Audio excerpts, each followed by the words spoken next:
Lieutenant Governor Patterson will be sworn in on Monday, but until then, Joseph Bruno says they have to focus on the budget that is due in a couple of weeks. Come February 17th, 2009, if you have an old analog television set, you might have to make the switch. The 641-mile thruway, one of the longest highways in the country, will be undergoing a toll increase starting this summer. The Thruway Authority says they need to raise over $2 billion for highway and bridge repair. Governor David Patterson is the first African-American and legally blind governor in New York State history.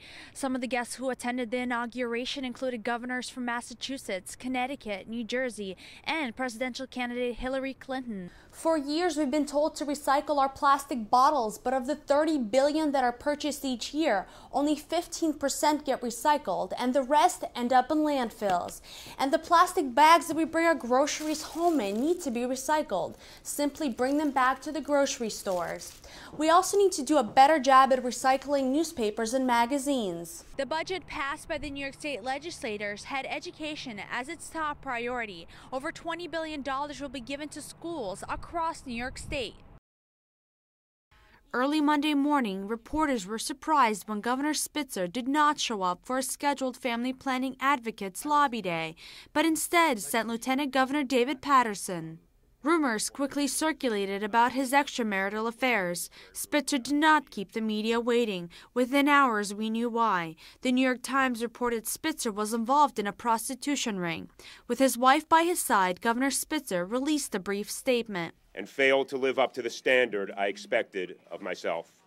I must now dedicate some time to regain the trust of my family. Spitzer paid over $4,000 for a hooker named Krykhtin on February 13th at the Mayflower Hotel in Washington, D.C.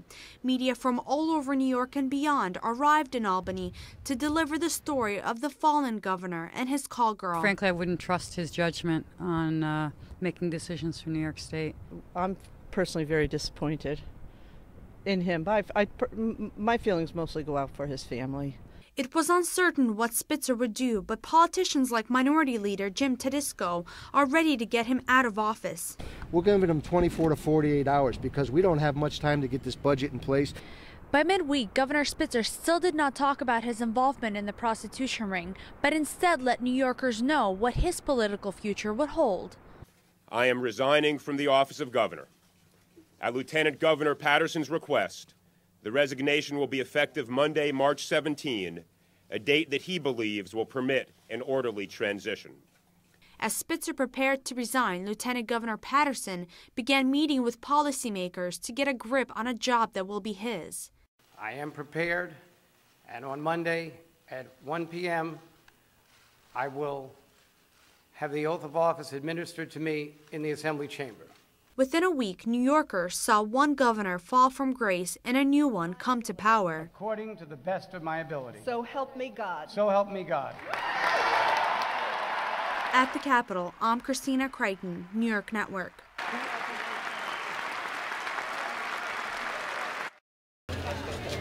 More than 1,500 physicians marched to the Capitol to make sure lawmakers understand how serious the malpractice insurance issue is. Medicine is a wonderful field to get into, but high insurance premiums are driving doctors out of business and out of state.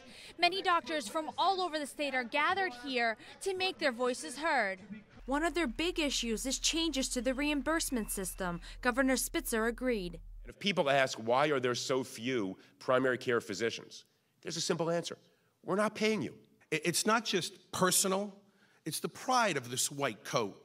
It's the oath that we took as doctors to protect, to help, to heal our patients. 40% of Medicaid service bills do not get paid. Dr. Danielle DeLuca Patel is a plastic and reconstructive surgeon from Mount Kisco. The reimbursement rate from managed care companies is low. There are multiple tactics that the managed care companies use to not pay us promptly or to not pay us at all. Richard Waldman, chair of New York American College of Obstetricians and Gynecology, says this problem is hurting women the most. And now we're at the point where it's really going to start to hurt women. We've lost about 10% of our obstetricians across the state. Doctors say exodus of physicians will continue if something is not done about reimbursement, insurance rates, and lawsuits. At the Capitol, I'm Krykhtin, New York Network. Only 10 months into the switch, but the TV zombies are demonstrating today to get the manufacturers to take back and recycle the old analog or over-the-air television sets to make way for the digital ones. Come February 17, 2009, if you have an old analog television set, you might have to make the switch. Bobby Chase Wilding, the Clean New York organization director, wants to make sure toxic chemicals do not leak into the ground. What's going to happen to all of those other TVs? Are they just going to end up on the side of the road or dumped into landfills? We're calling for manufacturers to take back their televisions and for the legislature to pass a law that requires them to do just that. People may decide to upgrade their television sets to digital, but if the old ones are not discarded properly, they will damage and pollute the earth. Legislative Director Rich Schrader says there are many deadly chemicals that are hazardous for the environment. These technologies have lead, cadmium, mercury, and that's the lead that can leach into water, pollute our communities, and put our kids at risk. Roger Downs from Sierra Club wants to avoid polluting the earth and help people transition properly. Basically, recycling can be profitable for these companies if it's implemented well. If you're not quite ready to upgrade to digital, don't worry. You will still be able to watch television as long as you subscribe to cable or satellite, which will provide this switch for you. If you're not a subscriber, you can simply purchase a conversion box that will run you about $40. At the Capitol, I'm Christina Krykhtin, New York Network.